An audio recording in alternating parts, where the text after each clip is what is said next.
Sorry, not sorry. You are the problem. If you're getting mad at poor people for being poor, right? If you're getting mad at, okay, let's look at that one for a moment, okay? Are you comfortable in your life the way it's being lived right now? Are you happy and content in the way that you do your life right now? The thing is like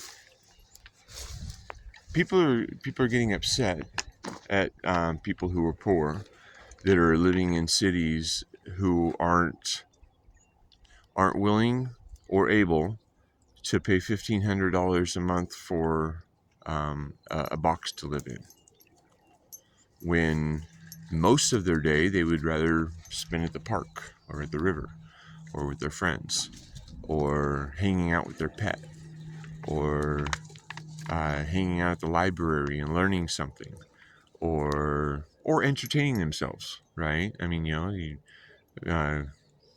people like to do that.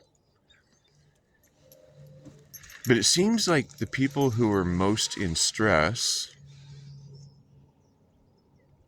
are the biggest critics of those who have recognized the pathways to avoiding stress. Because most of the folks that I've talked with that are living without a home, they have recognized that the standard American dream is a debt sentence, and the struggle to exist is causing a stress for everybody on this place. Right? I mean, there's a whole lot of people who are stressed the fuck out. I used to be one of them, right? And then I learned how to meditate, and I learned about yoga, and I started learning about permaculture, and I started realizing all of the benefits there were when we stopped living in a box, right?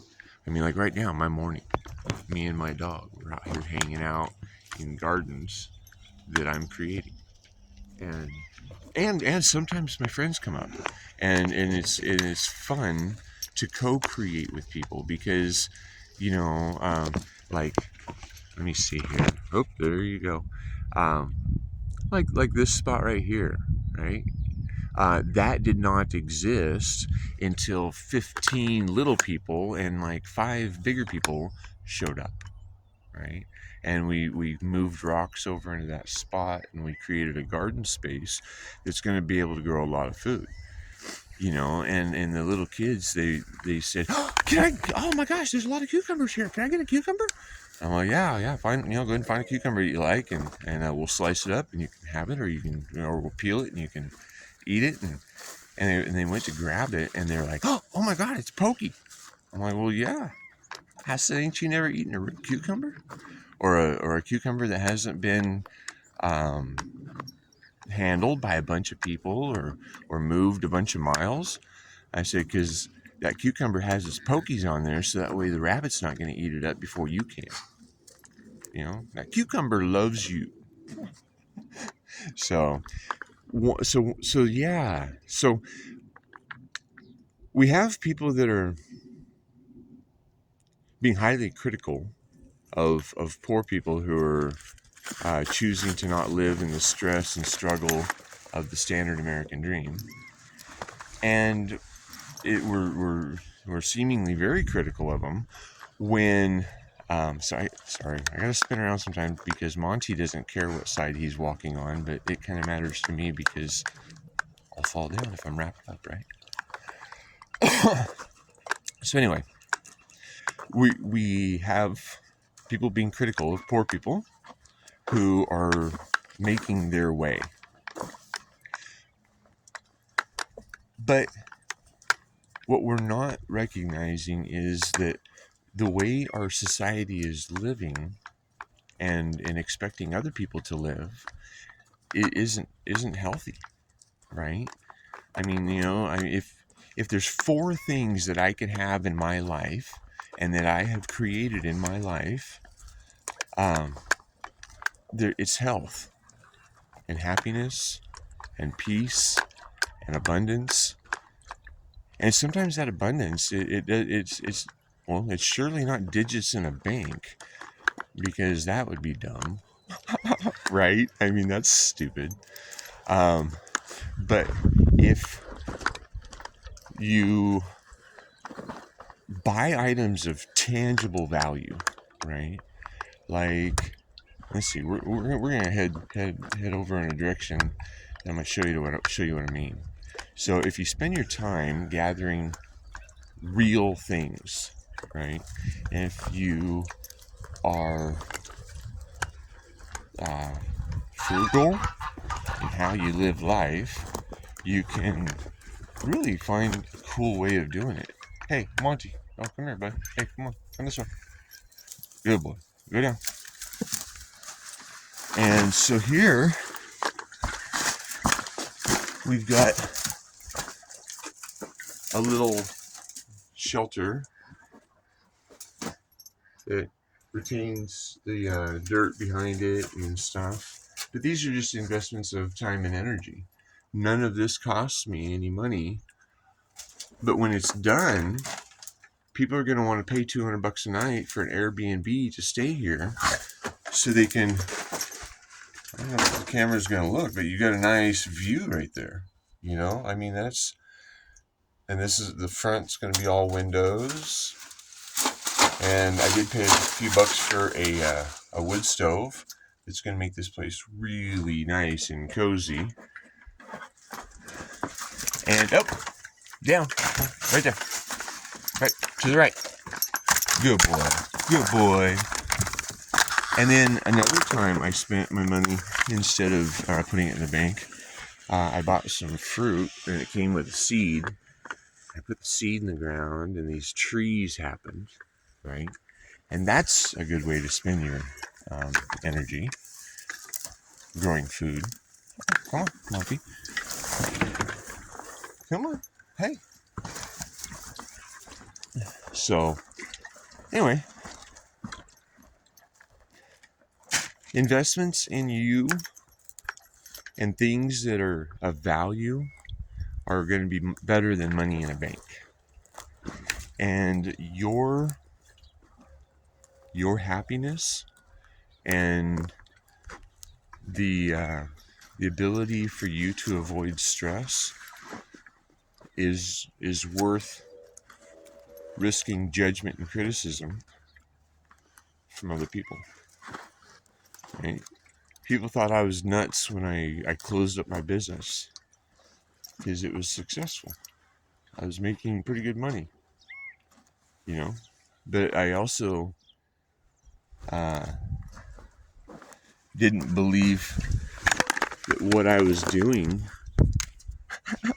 mattered most. Huh? What do you do? Oh, he says, I want to be on video too. Come on, Dad. Let me see. What's up? What's up, huh? Oh my goodness. Oh, gee whiz. Yeah, look at you, huh? Right? There's Monty. What? Look at you. Oh, yeah, poor kid. Huh? Yeah, poor dog. Yeah, we get to hang out. We get to, because we're not trying to buy the brand new truck, and we're not trying to buy a brand new house. I built the house, right? It was his granddaddy, Monty's granddaddy. He's a big dog, right? And when I had some friends helping me set up the boards for the foundation, and I got a picture somewhere. I don't know how to put it on here on the video and shit, but that's something I'd like to learn, right? But yeah, so he was laying in the sun, right? And so all the boards for the whole building, they come all the way up and they stop like 2 feet from Duke on both sides, right? And he's laying there, and I came back from getting some parts, and I look, and the guys were like, he wouldn't move, and we weren't trying to move him. I was like, oh, that's funny. So, but anyway, yeah. The standard American dream has been advertised to us by the culture of television programming you to think and act a certain way. If your TV is on ever and you're allowing what is broadcasted through that box to program your mind,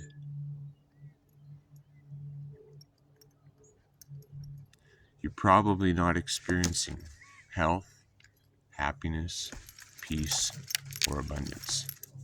You know, because that's not what happens when you listen to that box. What are you doing, dude? What are you doing? What do you do? He's a dad. We're usually walking. We're usually walking and running and playing and looking at stuff. Why are we sitting here? Oh, geez. Huh? Yeah, that's what happens. Yeah, that's what happens when we want to share with other people. Is we got to hold off on what we're doing and think of other people and include them in our life, right? But right now, we are expecting that the government is going to take care of problems. And for a long time, that has not worked. It really has not worked. We're paying like 40% on the people that are really working hard and doing everything that they're told to do by somebody somewhere else are paying often more than 40% of their income. Their time spent is being given away to a government entity that is then sending the money over to foreign countries to be filtered out in whatever creative ways. And I think that if they were conscious as to what they were supporting, they would have a problem with that and they would stop supporting it. Right? And the solutions to these problems happen locally, because locally happens naturally for everyone everywhere, and that is where we have power. Right? We have power to think and act in a way that aligns with our health and our happiness and our peace and our abundance, because we have the right to life and liberty and the pursuit of happiness. You have to look at yourself in the mirror and ask, are you happy?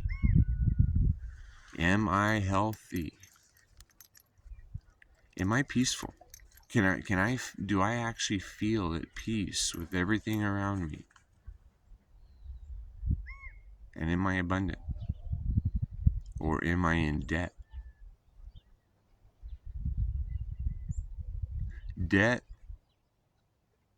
is the slavery that doesn't require any chains.